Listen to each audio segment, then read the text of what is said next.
I guess the first question is the politics, the demonstrations, the unrest.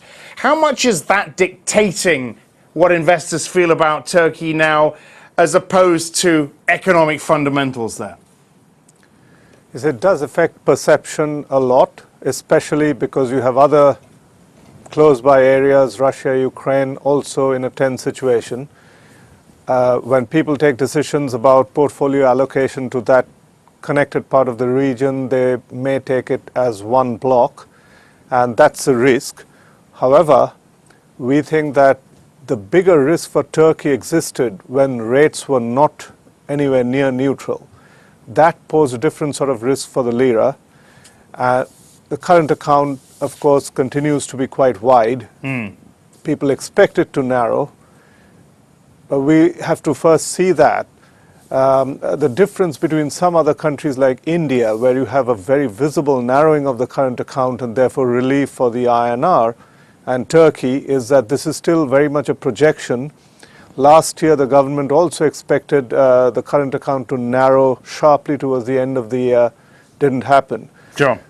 Okay, let's stick with the current account, and of course this is relevant because of the vulnerability to any taper that happens.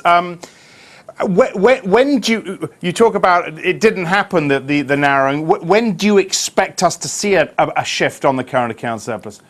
Now that rates have been raised, we think that rates serve two purposes here. One is to cool off the overheated side of the economy, so the current account narrows to the normal demand channels.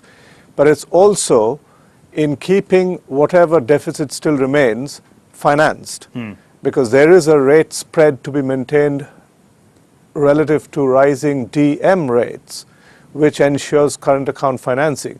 The structural part of the energy gap in Turkey cannot be filled by raising rates alone. And you don't want to kill the economy every time the current account is widening, because that's not a solution.